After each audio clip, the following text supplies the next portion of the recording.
What's up, Get Better Basketball community? I'm Coach DeMarco, and this is Focused. Anybody who knows me or follows me on social media knows that I love full court pressure defense. And in today's episode, I'm going to take a dive into the 3/4 diamond press. I'm going to share with you some clips of my team using it and specifically how we used it in ATO situations to keep teams off balance. You're not going to want to miss this episode. Before I jump into it, make sure you hit that like button down below, turn on your notifications, and subscribe to Get Better Basketball on YouTube for more great video breakdowns each and every week. Now, let's focus in on the 3/4 diamond press. So we typically use the traditional diamond press with our team. Most of the time we were run and jump team, full court man with run and jump principles. But also when I first started working with the program, we used a full court diamond press. So we would have our players positioned in these spots. You'd have your two players here, one at half court, and one all the way back. Now, I'm sharing this with you because I want to get into sort of the progression of us using the 3/4 diamond press with our team. But before I get into that, I want to talk about the trap spots.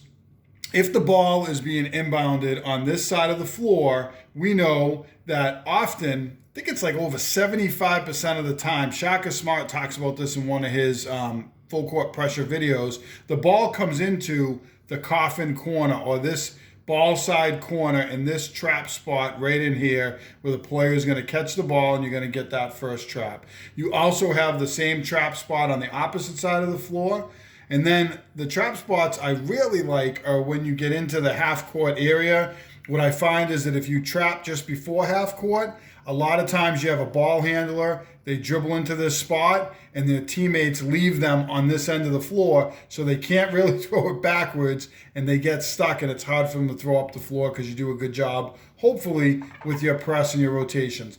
The best trap spot, or one of the best trap spots, is this spot right over half court, because when the ball handler gets caught in here and you get a trap, you get the sideline, two trappers, and the half court line because they can't go backwards or they can't throw backwards. And a lot of times they're forced, they kind of throw this pass, you get an interceptor, and we get a lot of steals when we trap just over half court. And the last spot I want to mention, and this comes up sometimes in the 3/4 diamond press, believe it or not. Some coaches like to utilize it, some don't. I didn't overcoach it. I let my players trap if it was available, is this trap spot down the opposite end of the floor in the corner. You could get a nice trap. A lot of times they try to throw middle through it and we would get a steal off of that. So, or, somewhere in this area. I think in the video I'm going to show you we get a trap right about in this area here. So a lot of different trap spots on the floor, and you got to be able to utilize those to your advantage. So we use the full court diamond press. And then we decided that we were going to start to teach the 3/4 diamond press. Now, if you don't use a full court pressure defense, and follow me here, or if you use a full court pressure defense, the 3/4 diamond press is really, really good.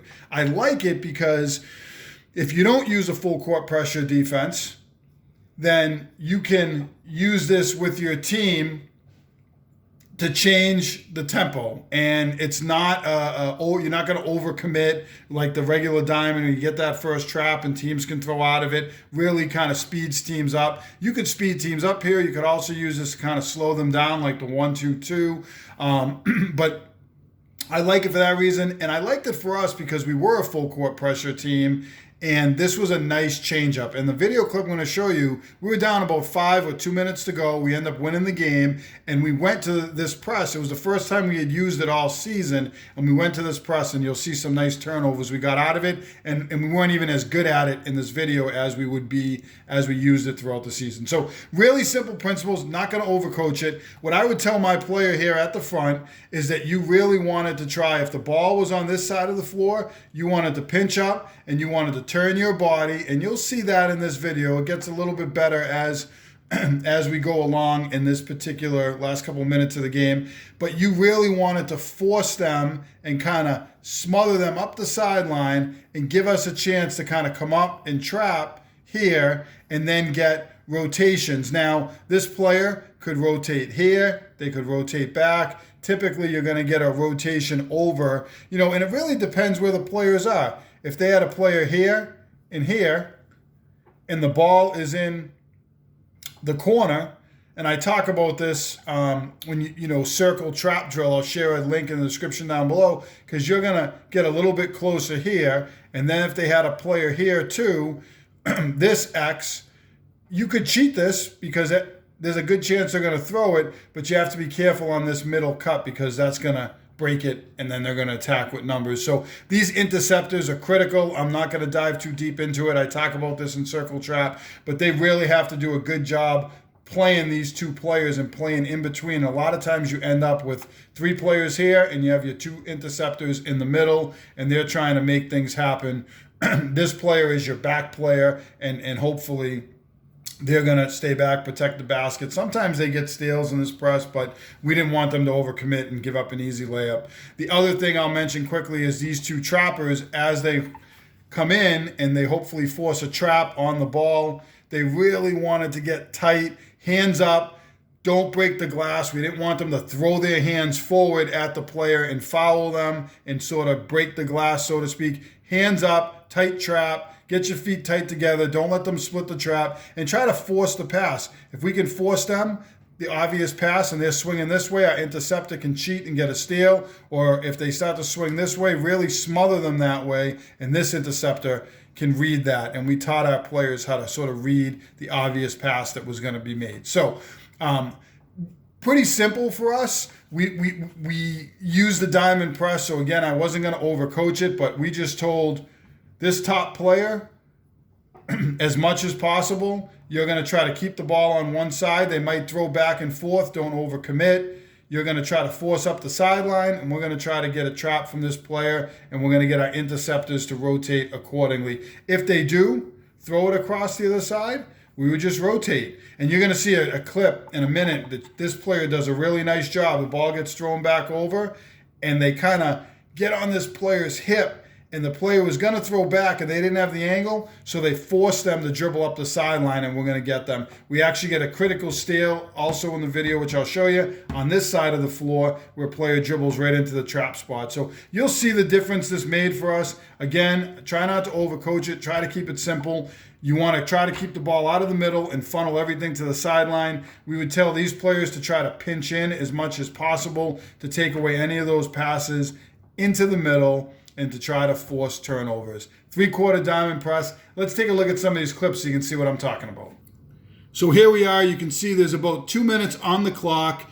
Timeout in the game. The other coach called the timeout here, and we're going to come out of the timeout in our 3/4 diamond press, looking to make a difference. So we have been in our full court press, our run and jump. We played a little bit of matchup zone in this game. This particular season, we had a veteran group that was high IQ. We used our matchup zone, which worked well against this team's motion offense. But so they're a little bit off balance here because this is an ATO, and now they haven't seen this before, and they haven't seen us in so after timeout situation. And now our player right here, I'd like to see them a little bit lower. And again, we got better. This was our first time using it in a game. We had practiced it. But it did make a difference for us. But we'd get better. So they're a little bit quick, kind of running back and forth. You'll see as we go along. I talked to this player during the game and kind of said, just kind of play in the middle and force them up the sideline. Don't get pulled on a string too much back and forth. Once they commit up the sideline, then you're going to go. So, but she was great in the press, super hard worker, and it's going to make a difference right here. And what I love, as they get close to half court, and you can kind of see what I'm talking about now, they have a pass back here. They have a player here, and this player's in the middle. We were tight to this player a little bit, and that was a game plan thing, and we kind of kept up with it because this was their point guard and really their best ball handler. So our player's cheating a little bit to them to make sure they don't catch, which worked out because right here they're going to throw a lob pass. Ref's going to say the established position in the half court. They catch the ball, and then they're going to jump back, and we're going to get a backcourt violation. So just one more time as we watch this first clip, you're going to see our player here working back and forth. Here's our players really trying to pinch in the middle and take away this pass, which I thought they did pretty good job of. Again, we'd get better as the year went on. And we would end up using this press throughout the state tournament as well with our team. We're going to come here right after, and we're going to get a quick bucket, and we're going to get right back into the press. And I like what we do here. We're going to get right here, this player's starting to angle the ball, and they're really taking away this pass across. They're making it difficult, and it forces this player to turn and say, I can't make that pass. I'm afraid because it might get tipped. So I'm going to sprint up the sideline.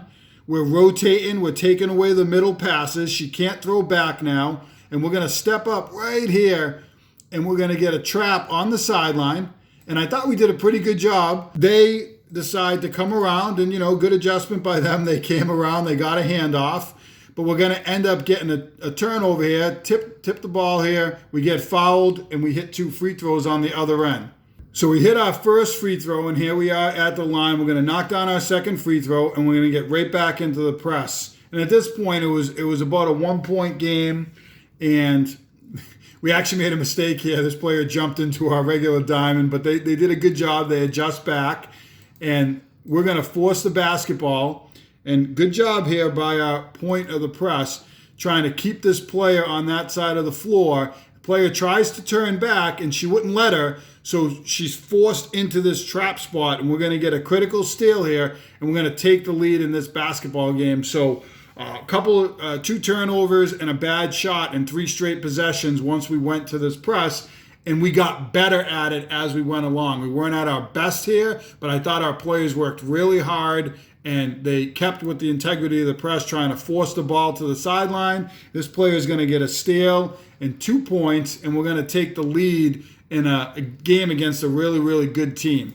So I just want to bring this clip back again. You're going to see our player, again, trying to force this player up the sideline. Player's going to try to cross back and get across the press. She does a nice job staying with her. I'd like to see this player a little bit more on the side in the zone press. You can get away with that a little bit more. And these are things we talked about on film, but really, really good job here in the trap. Here's our other player coming up. We get them right into the trap spot, and they're going to step in, and they're going to steal the basketball, and we're off for an easy 2 points. This was a difference maker for us in this game and helped us to win against a high-quality opponent. So now after the timeout, and I talked to this player, you're going to see that they try to do a better job staying in the middle and really angling the basketball. They're not overcommitting. They're not overchasing. They're trying to smother this player and take away that pass. On the other end, their coach is saying, be patient, work the ball back and forth, and don't dribble into that trap spot. So even with that said, they're going to make that pass. They get in their half court. They get excited. They're going to go. They actually do a really nice job here. What I would like to see is this player rotate in here, or our players pinch a little bit into that area, and also this player get into the trap spot a little bit quicker. But they do a nice job. They get the ball into the middle, but we still keeping them off balance. They're going to take a quick shot here. We do a nice job defensively. We get the rebound, and we're going to get fouled again off of this rebound. So we're forcing them into quick shots.